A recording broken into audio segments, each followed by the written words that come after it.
Last Pint Production presents the... Sorry. Production. Just keep it going. Last Pint Productions presents The New Way with Ben and Matt.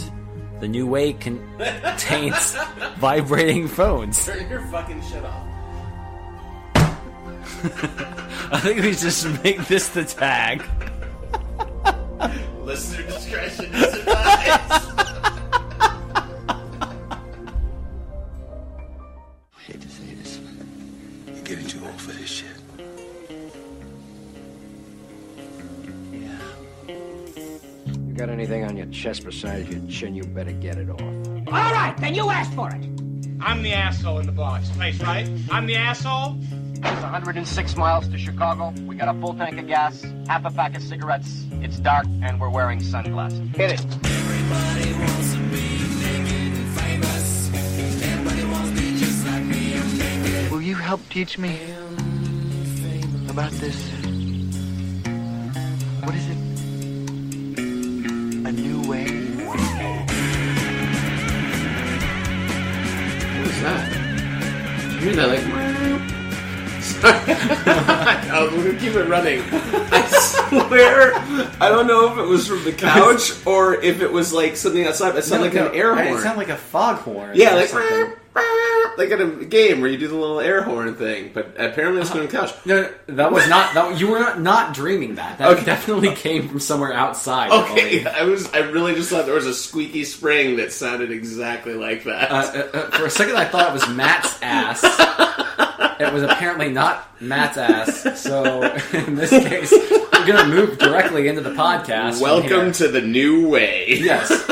Welcome to the New Way with Ben and Matt. And I'm Ben. I am Matt. And yeah, that was a strange opening. It was like right as you hit record, it's like...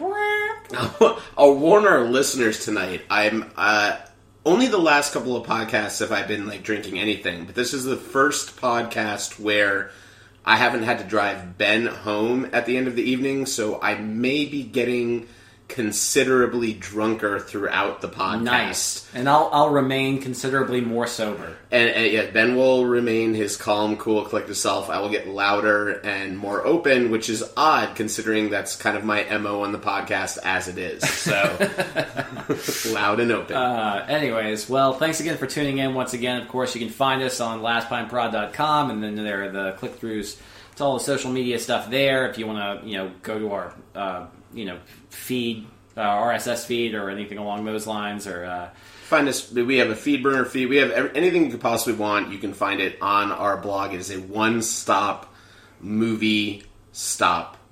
Too many stops. And I really enjoyed Matt's recent review of Man of Steel after his advanced screening. Yes, we were invited to an advanced screening. I was unfortunately not able to make it because I had to tour the. I essentially had to tour the NICU or the birthing section of Boca West, which was interesting. NICU? I forgot what the NICU stands for. It's basically it's the equivalent of like a special or an intensive care unit that's specifically for infants. Oh, I totally thought you went to the place where they like birth Justin Bieber and Selena Gomez and like NICU, like the birthplace of Zach and Cody. I walk through a door and I get like slimed, like stuff just falls down. I was so jealous all of a sudden. Yeah. I was at Man of Steel and Ben was at Nickelodeon University, which is amazing. Yeah, there was a special guest performance by Alanis Morissette while we were there. Yeah, I went. And I thought that was ironic. But, no, we're doing so well. Yeah, I went with one of my coworkers, Casey, to go see an early screening of Man of Steel. You can read the review on there. I apologize. It comes across, I think, a little more negative than I had planned it to be. I would say Matt really hated this movie. I think give it 78 out of 100. 78 out of 100 is a C+ is not a bad thing. I was hoping for, everyone wants an A, maybe a B plus. It was a C plus. We have actually different, grading styles. It's really funny that you do the percentage point out of 100, like it's going to be, graded something. I don't normally, but because I did it because Casey's obsessed with Rotten Tomatoes. That's his new main obsession, which Ben is very familiar with. I'm not as much of a Rotten Tomatoes guy, but he was like, "What do you think this is going to track on Rotten Tomatoes?" And I was like, 77 to 79. That's where I thought. Although it's at a 54 right now. I should get Casey on the forums. I bet he would have. He would get lost there for sure. He would never find his way back. Read the review. It's I try to keep it somewhat spoiler less. It's got a few, but it is one of those few movies like Iron Man 3 you can't talk about without spoiling the movie. And I think Man of Steel isn't really anything that can be spoiled. There aren't any surprises as far as there's no thing where it turns out that Zod is his father and Kevin Costner is his mother. And it was this union between Pa Kent and Zod that birthed Superman. Who is this Zod you speak of? What is that? Damn, no! You spoiled the movie for me. Listen, anyone that's ever told someone else to kneel before them, son of Jor-El, knows who Zod is. Right. Okay. Well, I'm jealous because I wanted to go see the movie, but I'm sure I'll probably catch it this weekend. But yeah, you can read that on the site.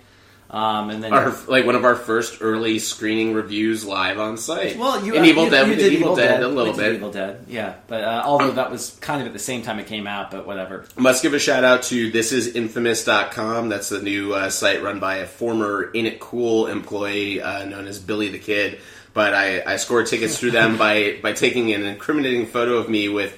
You were supposed to do something where you made an S symbol like Superman. So I went full-on geek, and mine was an S crest for the Slytherin house from Harry Potter underneath my Green Lantern hoodie with my Slytherin hat, with my glasses being pulled off. So you knew I was in mid-transformation into Slitherman. And that was what I called it. Slitherman. Which I think, by the way, sounds like a badass movie. Just if someone is just like, I'm going to see this new movie, I'm like, what? Slitherman. I want to see this film. It'd just be a combination between Superman and Slither. Is that... Guardians of the Galaxy. Excellent. Anyways, yeah, well, so you can catch up on that and all the other stuff. Of course, it's online. Anytime you want to, just swing by the website. Anyways, today we're going to go over a fun topic. Although, before we even get into it, I'm happy that I'm here and doing the podcast today because Matt was feeling a little peaked earlier and was like, I'm... Peaked? Peaked. You my grandmother? Yes. Matt can't come out to play. He's feeling a little peaked today. I was like, I'm not sure it's good for me today if you come over. Not since I appeared as an extra in the novelization of Tess of the D'Urbervilles have I been called peaked. So that's pretty amazing. No, but then Matt came around, had a second wind, and was like, "Yeah, you can still come over." Well, so. Ben was, I think, he was sensing a disturbance in the force that I was feeling guilty. Because Ben, he calls me. First of all, I sent him a text, which is when you send someone a text saying, "I don't really feel up to going out," that's because you want to guiltlessly duck out of plans you made for that evening. Really going out. I was just coming over here to record a podcast. And then he called, and I was like, "Oh shit! Now I've got to now I have to say it." I was like, "Oh, okay, that's all good," or whatever, You're like, I mean, okay, I guess I understand you have a thing. All right, I'll talk to you later. Bye. And it was just this, and I was like, come on. And you were about to text me, and then I texted you. I was like, yeah, if you feel better, have a second way. Oh, yeah, come over. I was already like, fuck you. Come over. And you're like, not to lay a guilt trip on you. I'm like, the guilt was that was afterwards. Yeah. I was like, I'm not trying to guilt trip you. I'm saying if the guilt was there, you knew it, and you preyed upon it. I knew it, and I exploited it like an intuitive person would.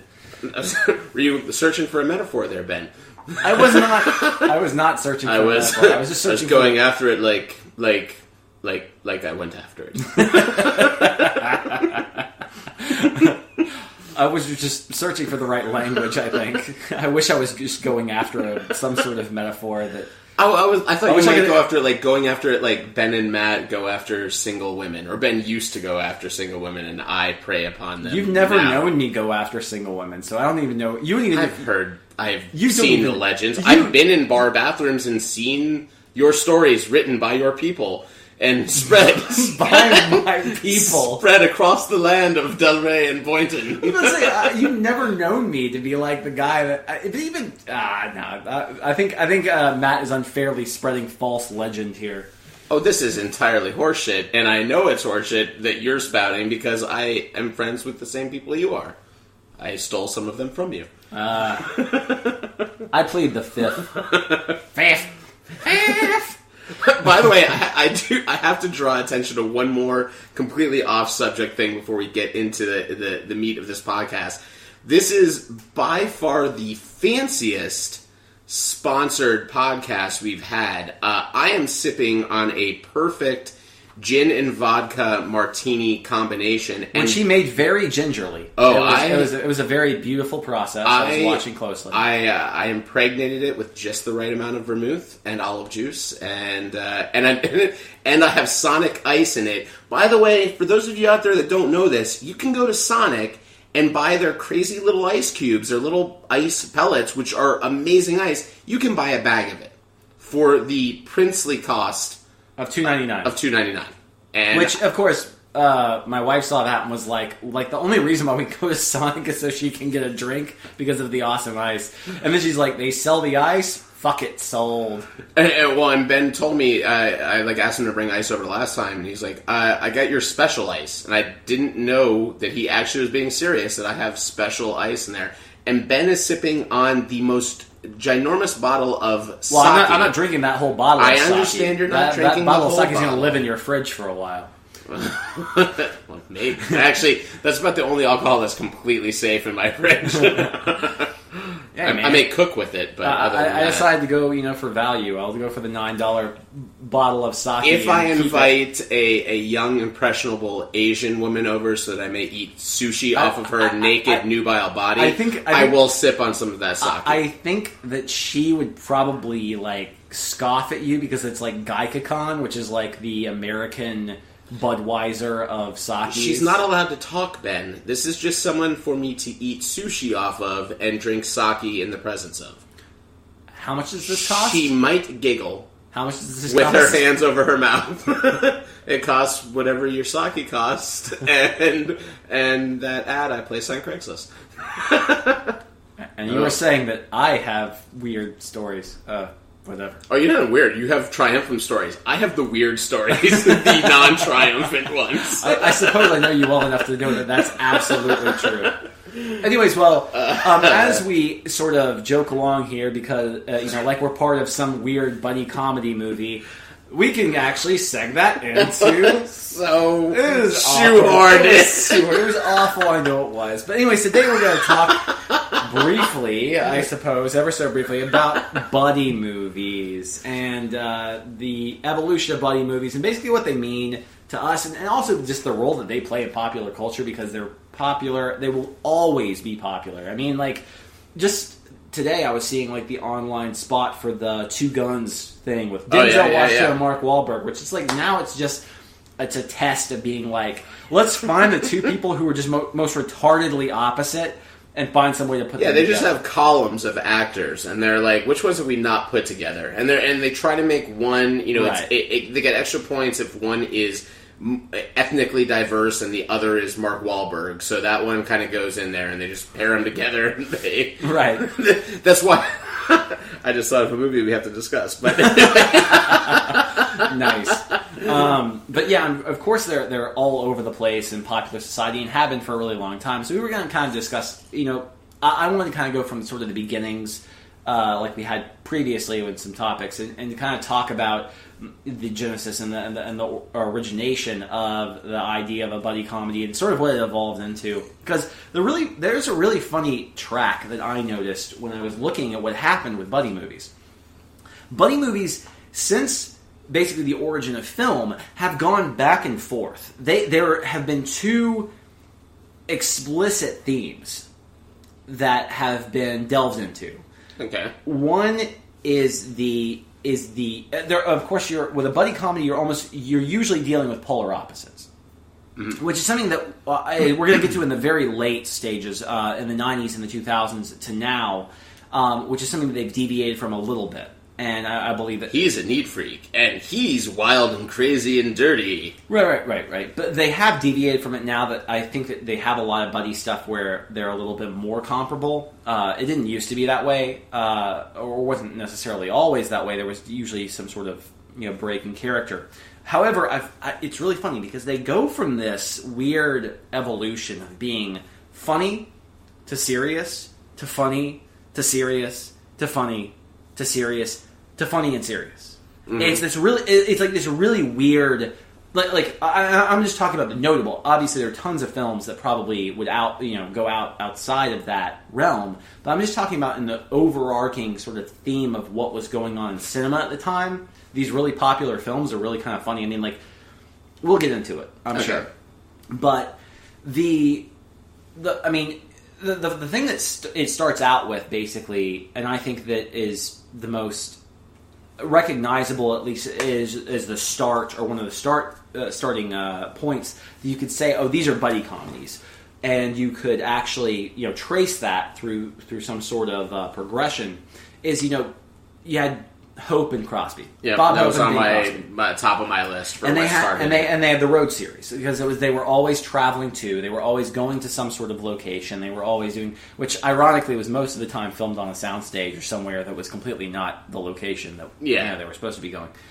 However, it was this comedy of errors, essentially, that was done by these two very popular personalities whose, strangely enough, were not hugely opposite, but their sensibilities, as far as their humor, were a little bit different. So, they're responsible for one of my favorite gags. It's just one of them, because Bing Crosby was dead at the time. But it was one of those gags that, it always fascinates me to look back on 80s cinema with the same eyes that we might look at it today. So there's a buddy comedy movie that's kind of a comedy duo one called Spies Like Us with Chevy Chase and Dan Aykroyd. I didn't actually have Spies Like Us to talk about, but that's great. What's great is that there's a throwaway gag in Spies Like Us where Chevy Chase is doing this botched operation, and Bob Hope comes through with a golf club.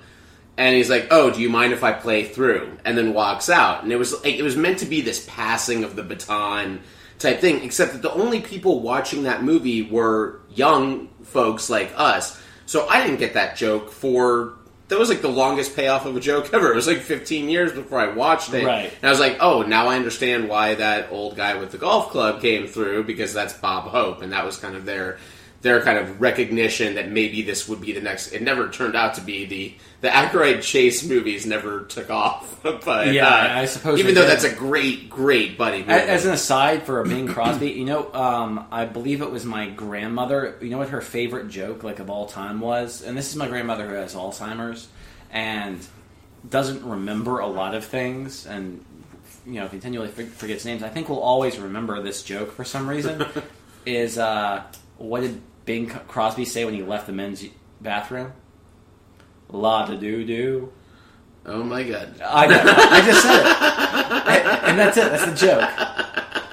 That's the joke. And it's my grandmother's favorite joke of all time. And that's, Anyways.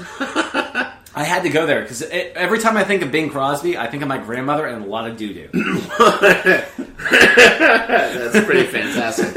Well, I'm kind of curious is one of the things we purposely do on these podcasts is kind of keep each other blind before we go in. We throw out an idea and say, I said buddy flicks.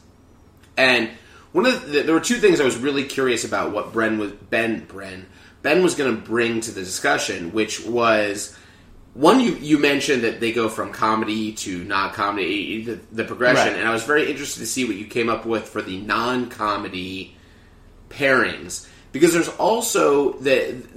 were also these buddy movies that were done purely for comedy teams. You've got Laurel and Hardy. Laurel and Hardy weren't really stories. That was a comedy team that just was thrust into different, these different situations. But I wasn't sure that I was, because in my head when I said buddy flicks, I was going to a specific point in time, which I'm sure we'll get to, which is in the late 80s. Well, it's the early 80s, really. Yeah, and one name in particular, which is Shane Black, who I consider to be the birther. There's before Shane Black. Ooh. Oh, yeah. This is why I'm curious. So that's why I'm throwing this out there right now, because I'm a little bit in the blind as well as you guys. Well, here's the thing. I feel like originally there was the Bing Crosby, which led to Abbott and Costello meets your various people with your meets. Abbott and Costello after Bing and Crosby? Yeah. Huh. Most Abbott and Costello movies are in the 40s. And Bing Crosby was 30s. And Really? Crosby and Hope were 30s and 40s, which led into Abbott and Costello. Abbott and Costello had a completely different type of dynamic, a lot less forced, a lot more natural. It felt a lot less scripted. It felt more like a stand-up routine when you were watching. And there's it. also that straight man, funny man combination. Abbott and Costello, I enjoy a lot more than the Bing Crosby and the Bob Hope stuff. Really? Oh yeah, I do. I think Abbott and Costello is hysterical. I still think it's really funny.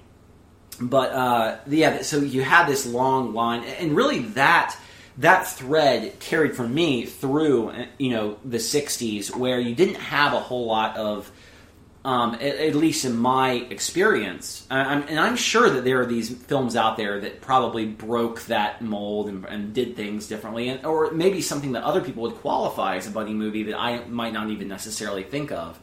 But then you got into the 60s where they became, or the 50s and 60s where they became a little edgier with Some Like It Hot, and then of course the pairing of The Odd Couple with Lemon and Mathau, and so maybe the single greatest messy versus dirty, meticulous versus free spirit, absolutely, whatever. Absolutely, and they had this great dynamic that sort of played into the same way, but it was always sort of that yin to yang, where you had this, you had Hope, and you had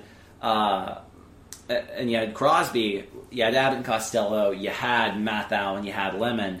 And you had Martin and Lewis as well. Yeah, yes. I mean, there were great. They were like comedy teams. Like that's what's different about how things work. And I'm curious to see if we'll get there organically. But there seemed to be a kind of a disbanding of the comedy team. It doesn't work when they try it a second time nowadays. Right. I mean, there's a very recent example of this. Well, that's kind of interesting.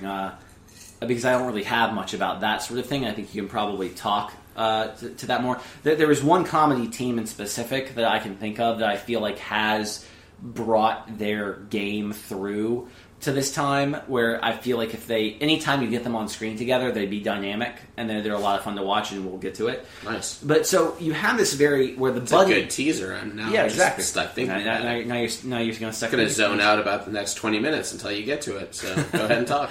But here's the period of time before we get to what I think is more the funny bunny, the funny comedy. Funny bunny. Funny bunny comedy. I'll get to the funny bunny. I love you too, honey bunny.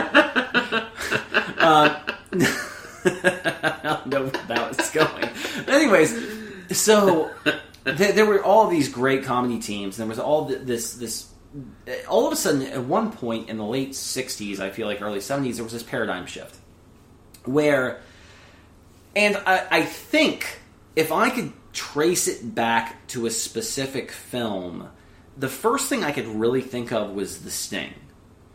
Where all of a sudden there became this dynamic where it was sort of an older and a younger figure, but it was still relatively comedic, but these were serious, there were stakes. Yeah. There were stakes in these films. And they became, and then it was right before that, Butch Cassidy and the Sundance Kid, and then into The Sting. Well done. I knew I was missing what happened in the 70s and then into All the President's Men. Yeah. Robert Redford had the buddy team thing, not comedy, not necessarily drama either.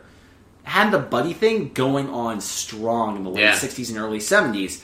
He had that market cornered because they were having these movies that were essentially, they were buddy movies. Mm-hmm. But they'd raised the stakes and they were dramatic, fun movies. The Sting has a lot more comedy and a lot more, levity than the other examples do. But I think it's really funny that, because I was writing them down, I was like, I just really realized Robert Redford is in all of these movies. And And I was sitting there, and I struggled to think of films in the same era that carried the same... I mean, Robert Redford was obviously one of the greatest stars of that era. But I couldn't think of anything that had the impact that those films did, or the presence that those films did, without Robert Redford in it. Well, and you bring up a really fascinating point, because that's one of those... really, when you get down to this, buddy is maybe not it's the easiest word, but it's maybe not the best. More you're talking about kind of pairings companion films. Because I never once thought about like the mentor-mentee films. You've got Color of Money, and you've got things like that. But one of my favorites that falls in that genre, which I assume you've seen, but I don't know for sure. And again, I apologize to anyone that's listened to the first podcast, but I'm going to bring up Tom Hanks again, which is a movie called Nothing in Common, which is Jackie Gleason and Tom Hanks as a father-son, which is, that's pushing the line when you have father-son pairings about it. But the movie very much is this odd couple pairing of this very driven...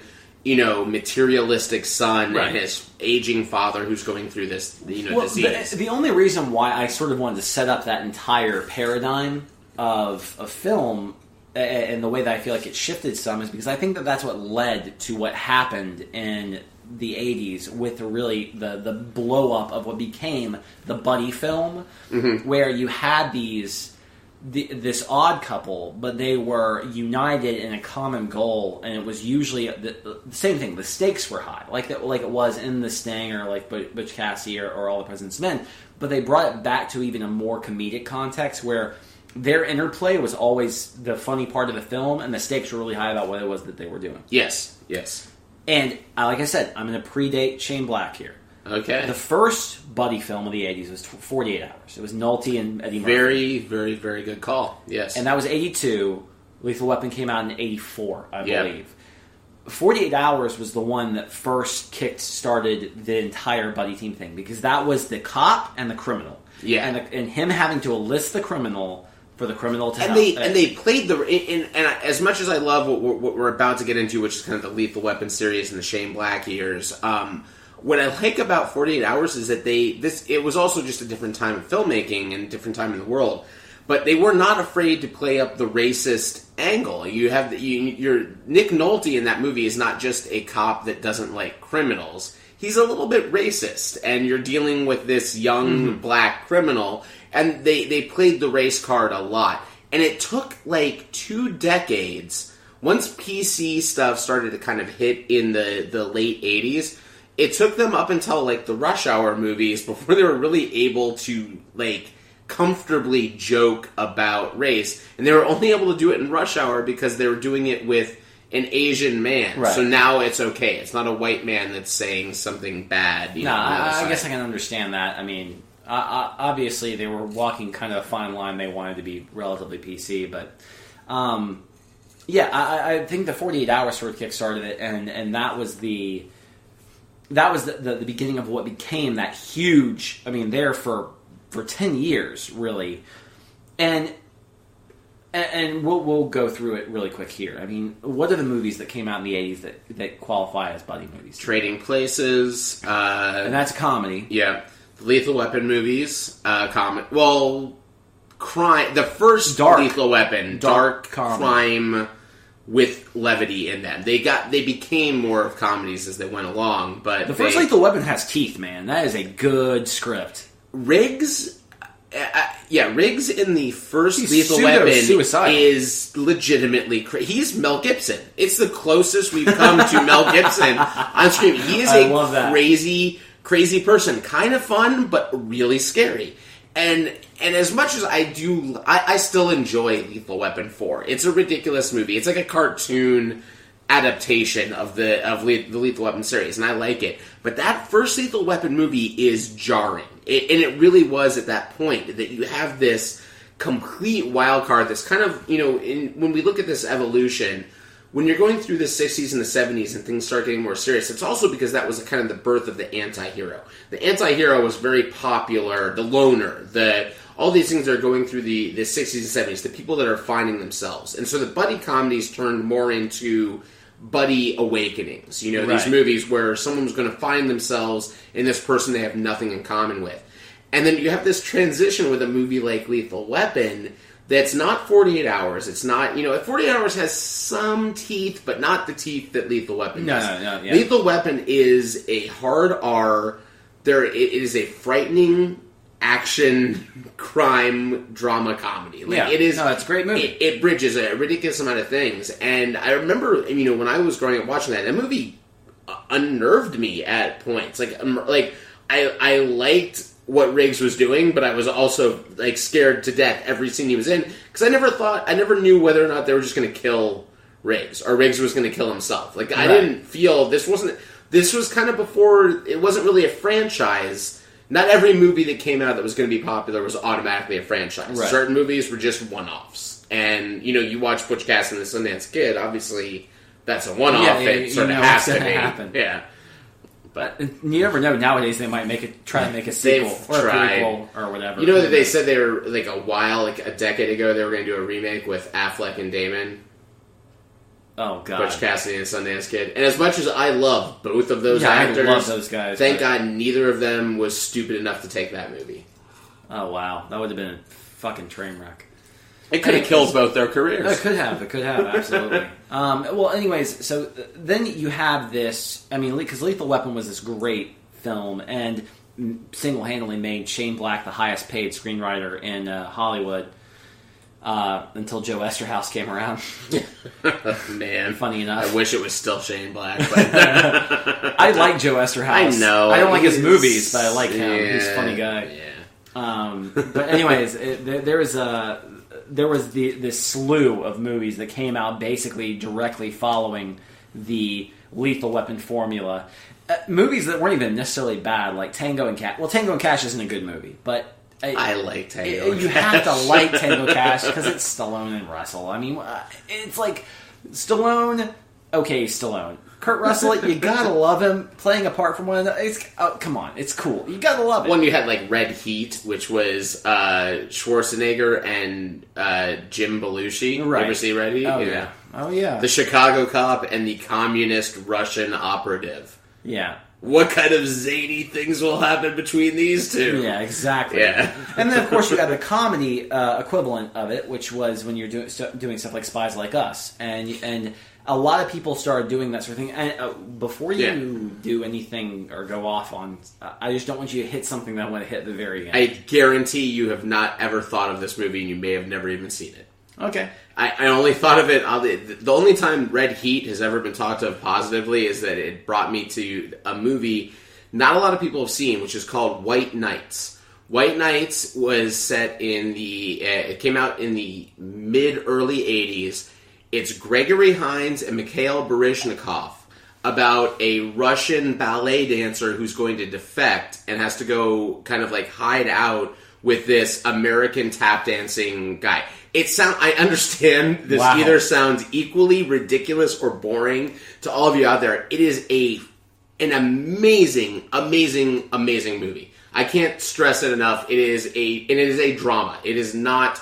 They play a couple of those odd couple moments for 2 laughs in the movie, but the rest of it is a very, very serious thing. And this came out at a time where Mikhail Baryshnikov was kind of this hugely known person in America, and this is at the height of the Cold War. And you've got Gregory Hines, who's also a very popular thing. It was really one of the most life imitating art, imitating life movies that's happened, and it really it'd be if right now there was a Muslim movie of some Muslim star and an American star that have this very serious movie. It was pretty intense, I have to say. Interesting. Okay, well, good to know. Check out White Nights. I will check it out. Anyways, well, so there was this huge slew, obviously, of these movies that kind of knocked off what Lethal Weapon was doing, some to better effect than others. And really that sort of feeling or that sort of type of film really has never gone away. There have been, since Lethal Weapon, the buddy films throughout the years, and sometimes they've become a little bit more scarce than they have in other years. Some years there are tons of movies. I mean, like, there are tons of movies I would never mention on my list. It's like where things like in what is it, 30 minutes or less with, it's like Aziz Ansari and Jesse Eisenberg. Yeah. And they're like, oh, okay, well, we're just gonna put this odd couple together and put them in this strange circumstance. It's a crime movie. They do it over and over and over again, and they're going to continue to do it. And some are going to work better than others. Toy Story. Yeah, Toy Story. Well, funny enough, so here was sort of my interesting thing about going back to comedy. In the 90s, I felt like there was a sea change that took the buddy comedy, or the buddy film, back directly to comedy, where it became less about having these huge stakes and less about having these big action set pieces and things along those lines, but more just sort of getting to the root of these characters and talking about motivations of the characters. And you know what? I feel like the first movie that did that. Planes, Trains, and Automobiles? No, this is 94. Oh, 94. I don't know. Swingers. Wow. God. Oh my God. I have no idea. I did not remember that came out in 94. I thought it was later. No, 1994. That's amazing. And that's a friendship bonding exactly. kind of movie. Yeah. And it's a friendship it's a buddy movie, but I feel like there are two main characters in that movie. Yeah. And it's very much a buddy movie to me. And the success of that film, considering it was so off-kilter and offbeat, I think led to a lot of the stuff that even now that we're watching nowadays. I think that and that was the stuff that was at that point in their formative years and their early teenage years. It was the stuff that was convincing guys like Evan Goldberg and Seth Rogen to write Superbad.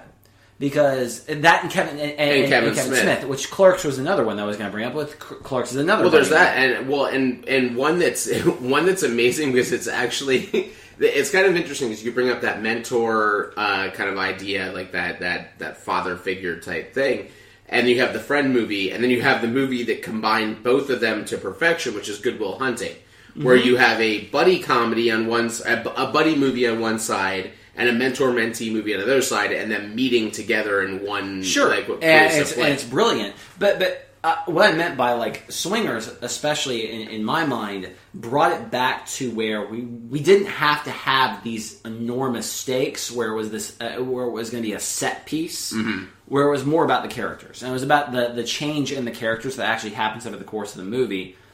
And I can't think of anything that really was doing it to that degree. It's a fascinating choice. I never would have thought of it. And it's funny because I really... The first one that popped in my head, which is, I will say, close to unequivocally my favorite pairing of a movie on screen. And it gets ridiculously schmaltzy at the end, but what I said before is Planes, Trains, and Automobiles, which... They tried to do it again with Zach Galifianakis and Robert Downey Jr. in Road Trip. I think Planes, Trains, and Automobiles still follows some. The end of Planes, Trains, and Automobiles is a gut punch, and that's the thing I think that differentiates it from any other movie. Could have ended with maybe a little bit moment, but like the end of Planes, Trains, and Automobiles, and they go back to that part of like that one. It's why John Candy was so brilliant. It's his delivery in that one little speech he has of like, maybe I care too much. Maybe I talk too much. Maybe, it is so heartfelt and so gut-wrenching the first time you hear it. And when you hear it again, knowing what's going on, it's heartbreaking. Like, I mean, it really is. And there are very few actors, I think, that can pull that kind of shit off. It makes me teary. I was about to say, I need to go get you some tissues. It makes me teary. He's like, I've had 2 drinks. I'm tearing up. I'm gonna pull a hoot and just be like, hell. That got me crying again. I mean, I talk about Mary Jane Watson. No, that is a really interesting film, and it is definitely qualifies, and it's sort of an. I think it's funny because that almost kind of sits outside of the whole, progression that I'm talking about. Yeah, it kind of exists, and so I'm fascinated by your choice of Swingers. That's amazing. Well, yeah, which led into, I mean, like I said, I think that really set the template for a lot of these films that are now sort of buddy mashups, which is your Pineapple Express and your Superbad, and a lot of these other things where you're definitely mixing a lot of different genres, but they still act as the buddy film where you still have the guys they're both a little different from one another, but more along the lines where they're talking about realism and they're talking about change within those characters. And I think you see a lot of that now. Those are the popular buddy films. They're the ones, but you still have your stuff that comes out, like your Cop Out or your Two Guns or whatever. Where the one that was still do that old trope of the mismatched people with those high stakes, and sometimes they're popular. Sometimes they work out well. And there's one that I was particularly thinking of talking about this mainly because they literally just tried it again like 2 weekends ago, which was you have a movie like Wedding Crashers.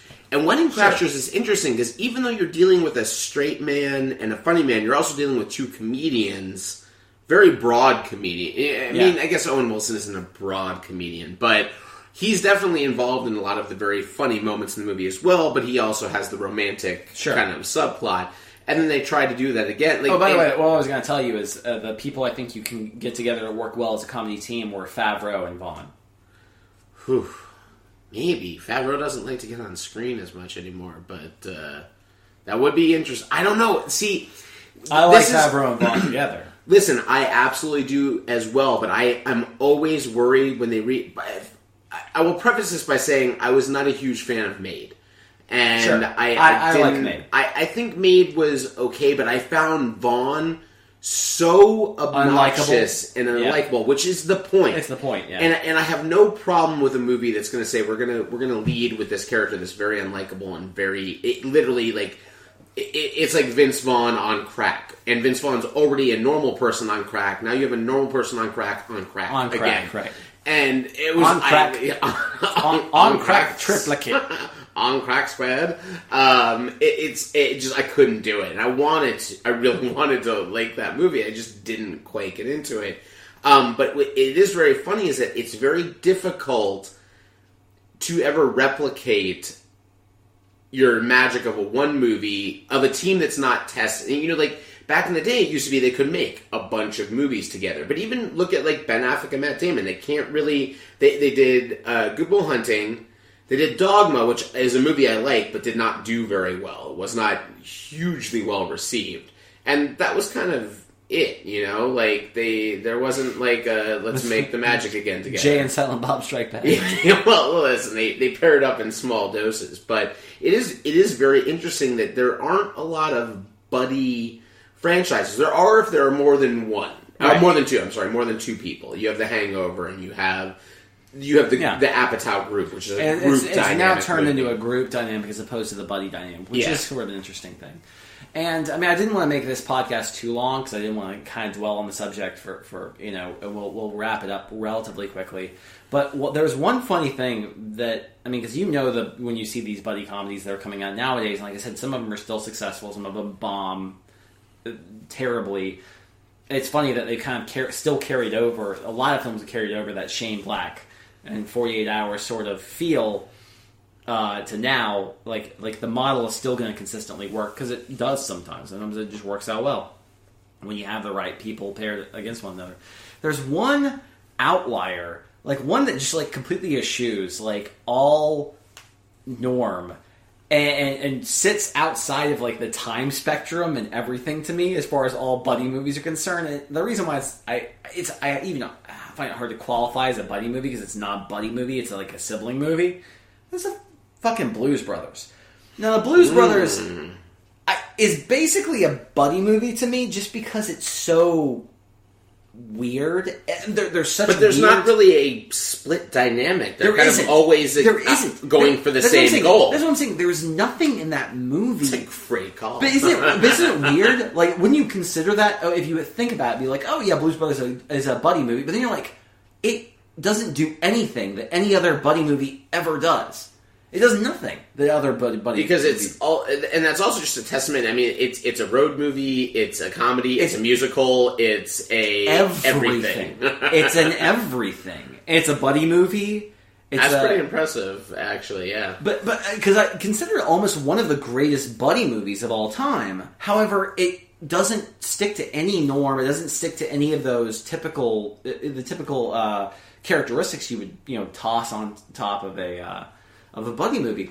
And I'm just thinking about it. I was just like, I've got nowhere to put this movie except to mention it at the end and be like, I think that it deserves a mention as a great buddy movie, but it sits completely outside of everything else I've mentioned in the entire podcast. It's pretty impressive. I at risk of opening up a very minor, we'll keep this a short discussion, but you have not mentioned one of something that I'm very curious about, and I wrote a couple of things on there, is we have not mentioned one pairing that involves a woman or two women together. Well, here's the thing. I was originally going to say Thelma and Louise, because Thelma and Louise is definitely a great... On there, yeah. It's a buddy movie. I mean, that's very much a buddy movie. I think that still plays into the Lethal Weapon thing. That's definitely... It was almost like a female Lethal Weapon. There were stakes there. There's crime. By the way, every time you say stakes, all I can think of is that a stupid joke Ben told me about a Rotten Tomatoes thread. Manhattan, Dr. Manhattan. Yes. Of a like a Photoshop thread. Of Dr. Manhattan from Watchmen. And it was... why would I save a world I no longer have any stake in? And there's a picture of a steak. And it was like an advertisement for steak. Since the first time you said steaks in this podcast, I've been like laughing and thinking about that every time. Sorry. I'm sorry I've mentioned steak so many times. No, well, what's interesting to me and what brings up a very brief discussion is that there's a new movie coming out soon that I've been seeing previews for called The Heat with Sandra Bullock and Melissa McCarthy.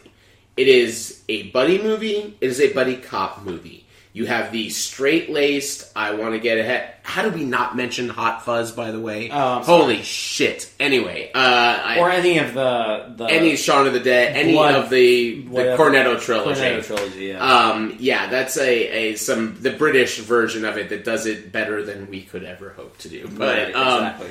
No, you've got this movie that's this straight-laced, by-the-numbers cop, and then you've got this sloppy, like, the one they're getting paired up with. But it's funny that, like, and I'm as guilty of it as anyone. I see the preview for that, and I'm like, it just looks ridiculous. And then I know if it was, like, Will Ferrell and Paul Rudd, and I'd be like, this looks amazing. No, I don't think it's even... Not always. I mean, I didn't like the trailers for the road... I forget what the hell it was called. There was Zach Galifianakis and Robert Downey Jr. Even though I love both of them, and it's Todd Phillips, who The movie was bad. The movie was not very good.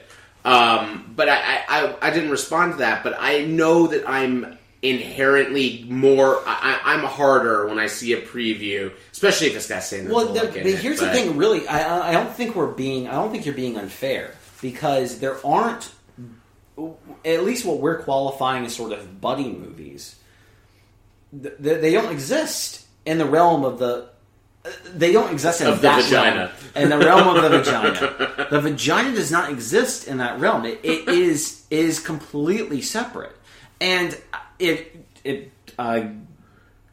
try to go online and look through like famous films of the last 50 years and try to find something besides like a Thelma and Louise, which, like I said, is interesting because it kind of fits into that like dichotomy. They're more like sisterly building movies, and or it's a lesbian love story. Or no, I wasn't even going to go there. I was going to say a lot of times with women, it's a group of women.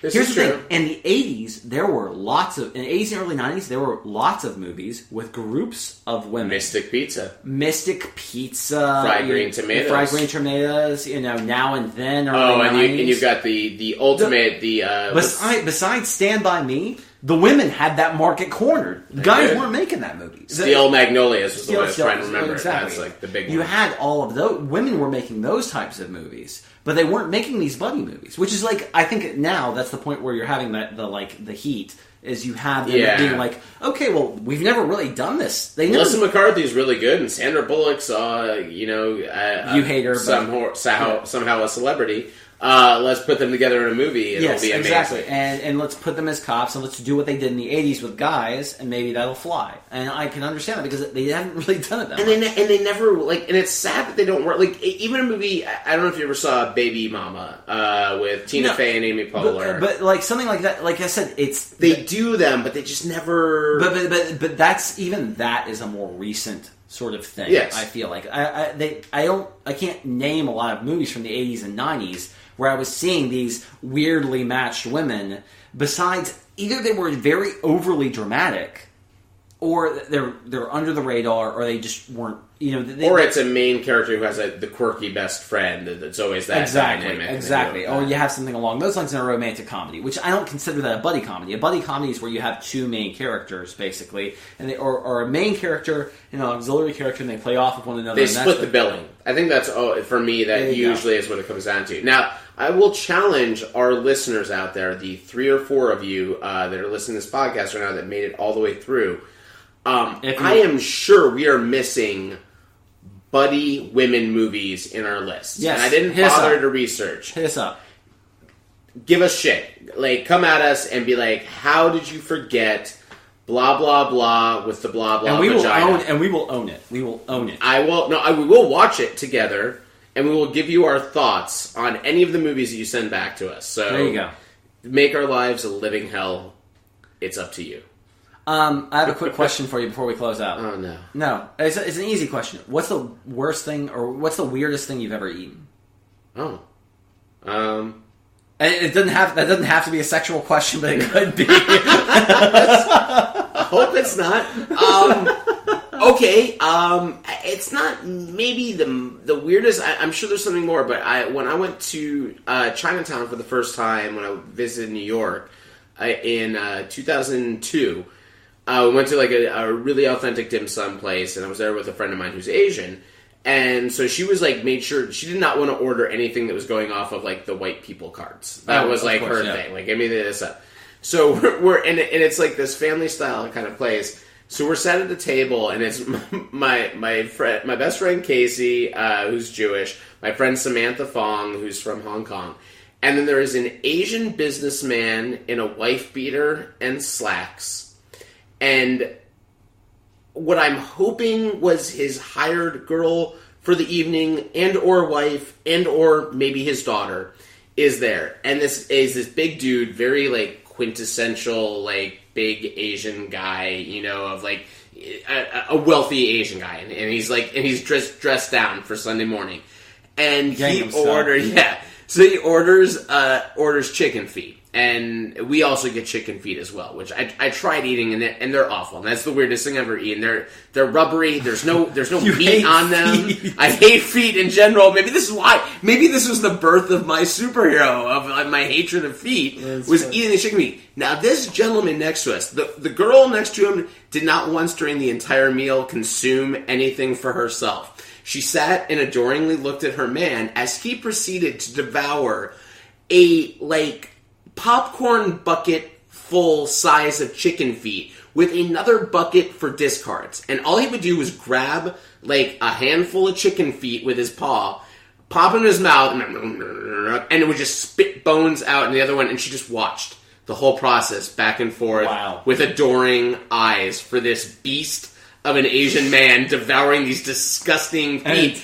And the kicker on it is that he ate my leftover feet because I was like, he just looked over, he's like, and I was like, no, I'm not finishing these, go ahead. And that was his last mouthful of the feet, was that. So that's the weirdest thing I've ever eaten. It's the weirdest thing you've ever eaten. I think the weirdest thing I've ever eaten is Rocky Mountain oysters. Oh, you had balls. That's sheep balls? No, it's bull balls. Bull balls. Yeah. I mean... Fried? No. I think they were... Well, actually, they may have been fried. They better be. It's weird if they're just boiled. You just had a nut in your mouth. Like a full-on nut. No, because anything fried is completely different than not fried. If you have, like, the texture of just a ball, your mouth became the sack. Yeah. For a moment of time. Yeah, it's kind of hot. That's... I'm pretty sure I'm going to throw up in my mouth right now. They were fried, right?